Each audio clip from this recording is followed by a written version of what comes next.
அண்மை செய்தி.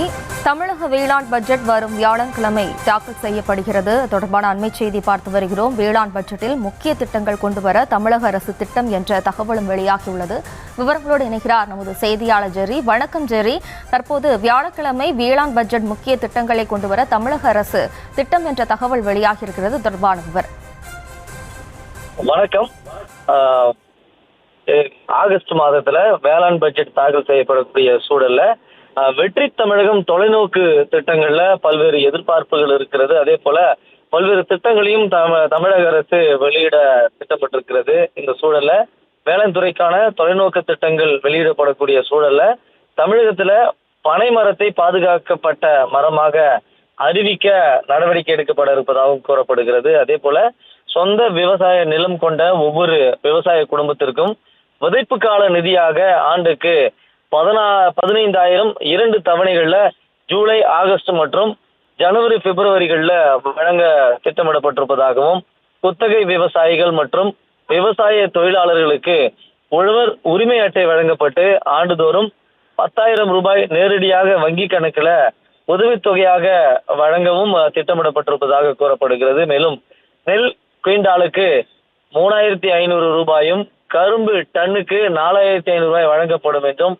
மஞ்சள், நெல், கரும்பு மற்றும் கொப்பரை தேங்காய் ஆகியவற்றினுடைய சந்தை விலை சரிந்தால் அதற்கான இழப்பை அரசே ஏற்கும் வகையில நடவடிக்கை ஏற்கொள்ளப்படும் என்றும் கூறப்படுகிறது. இந்த திட்டங்கள் தமிழக வெற்றி கழகத்தினுடைய தேர்தல் வாக்குறுதியாகவும் தெரிவிக்கப்பட்டிருப்பதும் குறிப்பிடத்தக்கது. மேலும் தமிழகத்துல வேளாண் வானிலை அறிவியல் மையம் அமைத்து பயிர் சேதத்தை துல்லியமாக கண்காணித்து 100% பயிர் காப்பீடு வழங்கவும் திட்டமிடப்பட்டிருக்கிறது.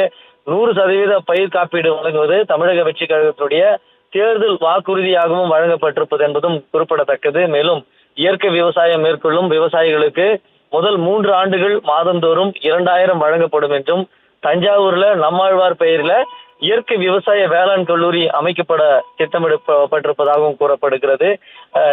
நீராட்சி திட்டத்தின் கீழ் புதிதாக 5 லட்சம் விவசாய குளங்கள் அமைக்கவும், துளி துளி தண்ணீர் திட்டத்தின் கீழ் சொட்டு நீர் பாசனத்திற்கு தற்பொழுது வழங்கப்படும் 75% மானியத்தை 90% உயர்த்தவும் திட்டமிடப்பட்டிருப்பதாகவும் கூறப்படுகிறது. மேலும் ராமநாதபுரம் மற்றும் விருதுநகர் மாவட்டங்களை வறட்சி மாவட்டங்களாக அறிவிக்கவும் திட்டம் வகுக்கப்பட இருப்பதாகவும் கூறப்படுகிறது. வேளாண் பட்ஜெட் அறிவிக்கப்பட இருக்கக்கூடிய சூழல்ல பல்வேறு திட்டங்கள், அறிவிப்புகள் வெளியாக இருப்பதாகவும் கூறப்படுகிறது.